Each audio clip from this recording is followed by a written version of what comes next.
Okay, so this is lesson 3.6, ratios and proportions. A ratio is basically a comparison of two numbers by division, and ratios can be expressed in different ways. They can be expressed as x, and then the word to, T-O-Y, x and a colon y, or the fraction x over y. Okay, and an equation stating that two ratios are equal is called a proportion. So an example of a proportion would be 4 halves is equal to 8 fourths. Okay, those are two ratios that are equal to one another. All right, so let's show some examples then of how we would, or what we would do with these ratios and proportions. There might be some problems that will say determine whether or not a ratio forms a proportion. So for instance, if we have 24 over 30 and we have 4 over 5, we might be asked, does this form a proportion? And the way that you can tell this is simply by simplifying both fractions. So put both fractions in their simplest form, and let's see, 24 over 30 will become, if we put it in simplest form, we would divide the top and the bottom by 6. So 24 divided by 6 would be 4, 30 divided by 6 would be 5. So clearly, yes, these fractions do form a proportion because when they're both put in their simplest form, they're equal to one another.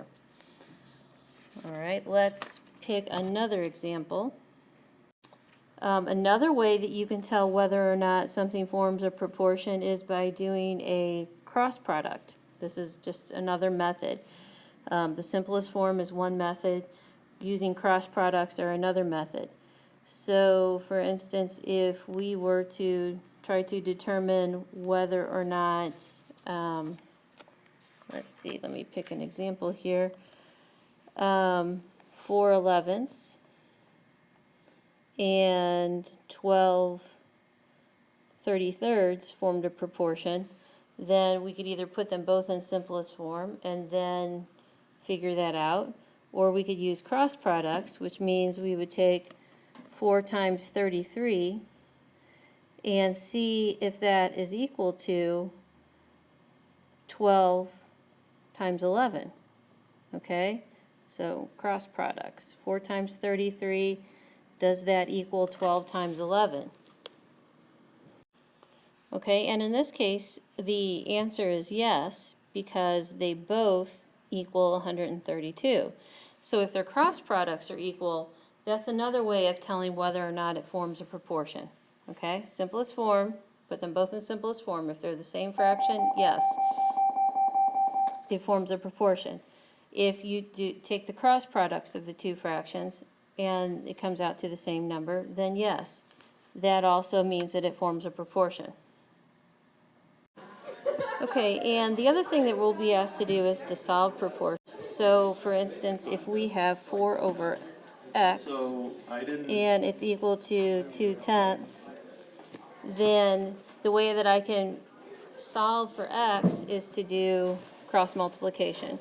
So if I do 2 times x and set it equal to 4 times 10, then 2x is equal to 40. Divide both sides by 2, and then x is equal to 20. Okay, so in conclusion, there are two ways to see if ratios form a proportion. First way is when you put them both in simplest form, are they the same? If so, they form a proportion. The other way is to use cross products, and if their cross products are equal, they form a proportion.